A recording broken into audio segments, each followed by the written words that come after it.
arkadaşlar, Tülay'ın Marifetli Örgüleri YouTube kanalıma hoş geldiniz. Arkadaşlar bugünkü modelimizi şöyle güzel krem rengi bir ipimiz var. Ben bebe yünü kullanacağım. Anti peeling özellikle bir ipimiz var. Kullanacağım şiş 3,5 numara. Siz kullanacağınız ipe göre şişinizi ayarlayabilirsiniz. Modelimiz güzel hasır örgü, yani sepet örgüsü, yazlık salaş. Güzel bir model. İnşallah siz de beğenir, benimle yaparsınız. Kanalıma abone değilseniz ücretsiz bir şekilde abone olup videolarımı da beğeniyorsanız beğeni yapmayı, yorum yapmayı unutmayın arkadaşlar. Şimdiden hepinize teşekkürler. Hadi hep birlikte başlayalım. Evet, modelimize hemen ilmek alarak başlayalım. Şişimi aldım. Bu modelde ilmek sayısı 6 ve 6'nın katlarından olması gerekiyor. Ben şöyle hemen kısa bir anlatım yapacağım.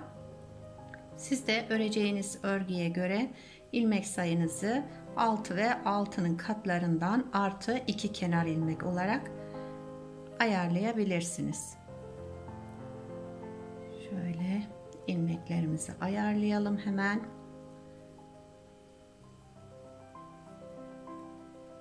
Merserize koton iplerle de yaparsanız tam yazlık salaş güzel bir örgü.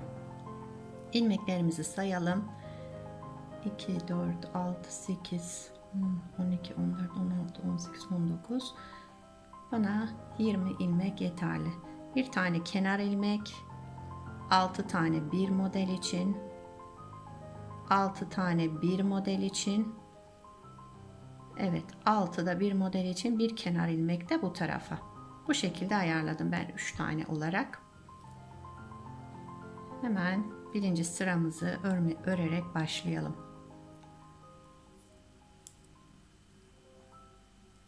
Birinci sıramızda şöyle ben bir düz örgü yapacağım altta.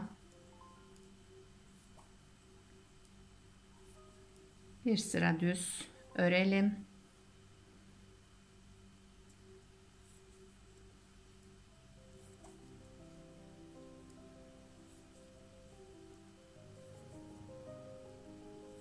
Şu şekilde fazla sıkı örmeyelim. Bir üst sırada şöyle dolama yaptığımızda zorlanmayalım. Bu şekilde sıra sonuna kadar geldik. Bütün ilmeklerimi ördüm. Şimdi modelimizi kuralım.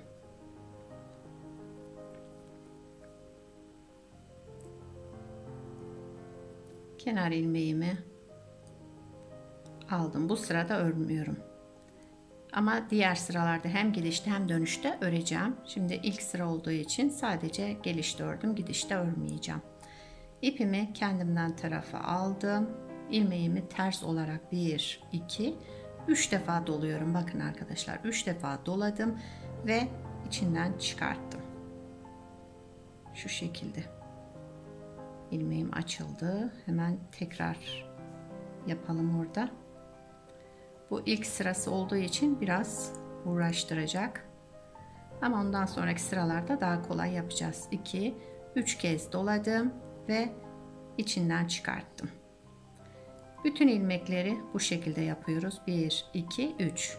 Daha sonra ilmekleri uzatmak için burada 3 kez dolama yapıyoruz. 1, 2, 3 kez doladım ve içinden çıkarttım. İlmeğim yine açıldı. 1, 2, 3 kez çıkarttım. Şöyle aldım ilmeğimi, 3 kez doladım ve çıkarttım. Sıra sonuna kadar bu şekilde yapalım. Çıkarttım. 1, 2, 3. 3 kez doladım ve çıkarttım. 1, 2, 3 kez doladım, çıkarttım. 3 kez doladığımız için biraz çıkartması zor oluyor, şöyle kaçırmadan. Buna dikkat edersek modelin başka zorluğu yok. 1, 2, 3 ve çıkarttım.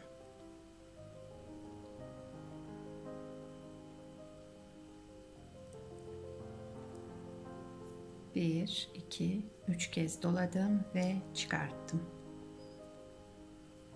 1, 2, 3 kez doladım ve çıkarttım.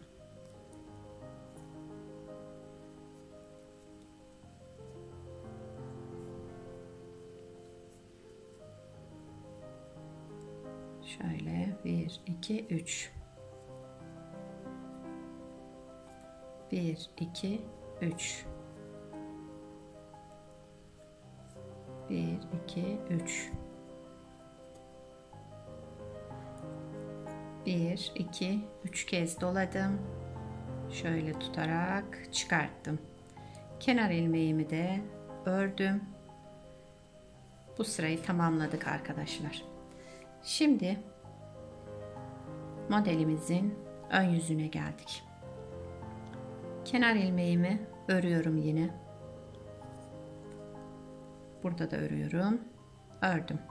İlmeklerimizi şöyle uzatıyoruz. Bakın 1, doladıklarımı açtım. 2, 3, 4, 5 ve 6. 6 tane oldu ilmeğimiz. Şu kenar ilmeğimiz zaten o hariç. 6 tane ilmeğimiz var. Şu 3 tanesini bu şişe aldım. Bakın şu şekilde. Bu 3 tanesini de arkadakini içinden geçirerek öne aldım. İçinden geçirdim. Şimdi ilmeklerimizi örelim. Düz örüyoruz. 1, 2, 6 tane ilmeğimiz vardı. 6'sını da düz örerek devam ettik. Şöyle oldu bakın.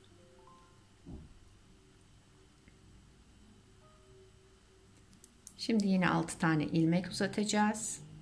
1, 2, 3, 4, 5, 6 ilmeği uzattım. Şu 3 taneyi aldım şişime. Şu şekilde arkadaşlar aldım. Bunu da içinden şöyle geçirdim. Bakın. Şöyle bir içinden geçirerek çapraz oluşturdum. Tekrar ilmeklerimizi düz örüyoruz.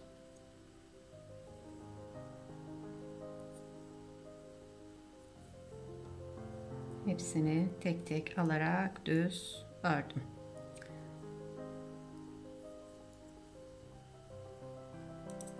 Bakın modelimiz oluşmaya başladı.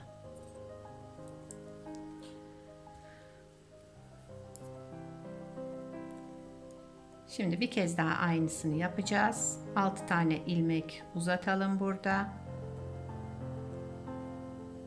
4, 5 ve 6. ilmeği de uzattım. Şu baştaki 3 ilmeği aldım bu şişime. Bakın şöyle geçirdim. Bunu da içinden geçirerek öne aldım arkadakileri.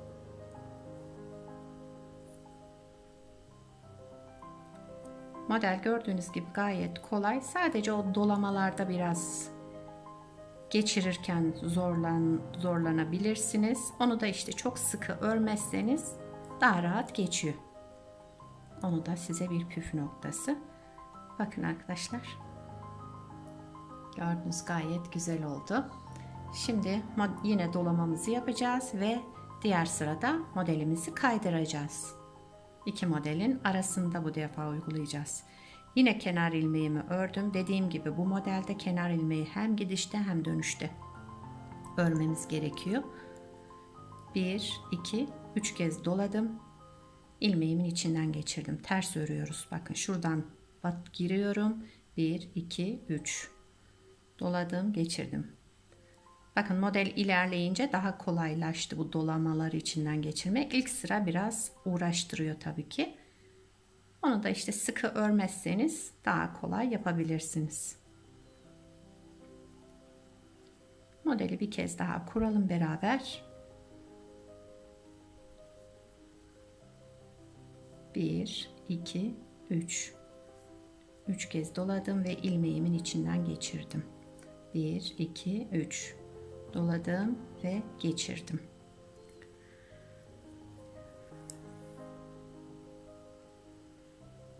Hemen 1 2 3 doladım, geçirdim. Sıra sonuna kadar aynı şekilde devam edelim.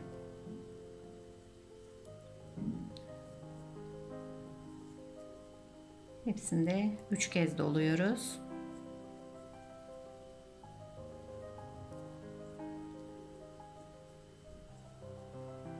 Bu modeli kadife iple bebek battaniyelerinde de çok güzel olur. Şal yapımında kullanabilirsiniz. Şallık iplerle. Yazlık iplerle de yazlık örgülerinizde. Yani çok amaçlı bir model. İstediğiniz yerde dediğim gibi kullanabileceğiniz bir model. İnşallah siz de beğenir, benimle yaparsınız. Yorumlarınızı, beğenilerinizi bekliyorum arkadaşlar. Videolarımızın önerilen videolara düşmesi için beğeni yüksek olması, yorum olması gerekiyor. Onları da sizden bekliyoruz. Kenar ilmeğimi de ördüm. Bakın bütün ilmekleri 3 kez dolayarak ördüm. Ters ördüm. Şimdi modelimizin ön yüzündeyiz. Model tam kendini göstermeye başladı bakın. Modelin ön yüzündeyiz. Kenar ilmeğimi yine örüyorum burada. Ördüm şöyle uzun durması için, kenarın çekmemesi için.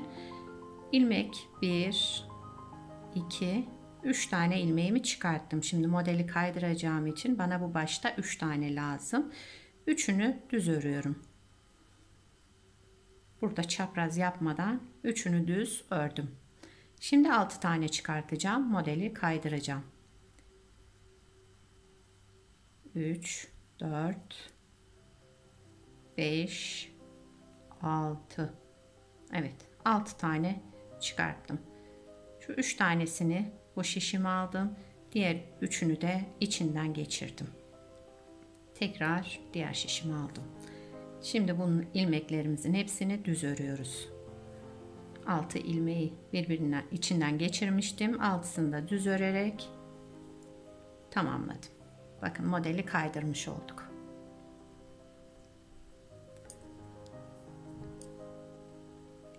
Bir, 2, 3. Şurada ipimi bir tellendirmişim. 3, 4, 5 ve 6.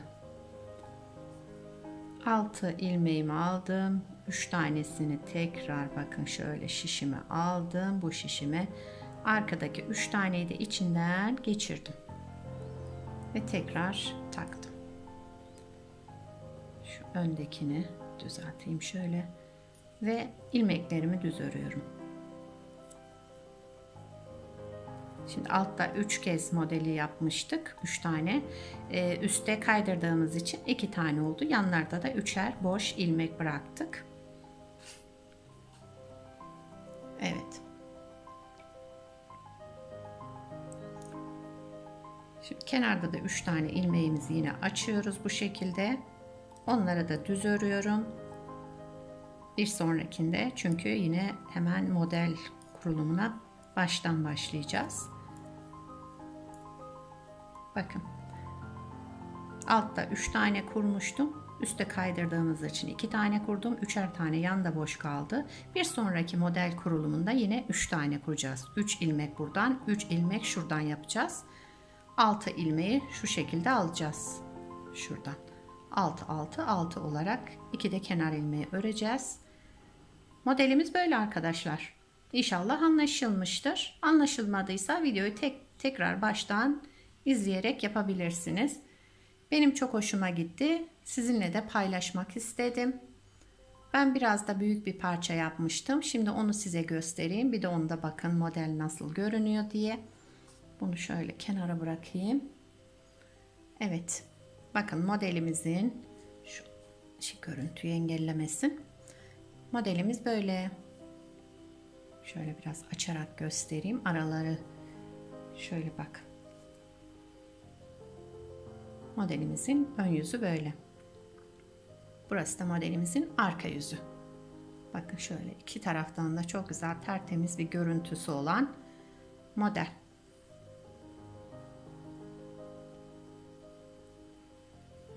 Evet.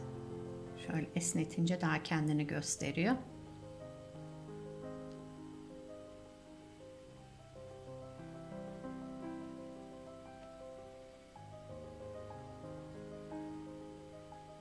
Evet. İnşallah siz de beğenir, benimle yaparsınız.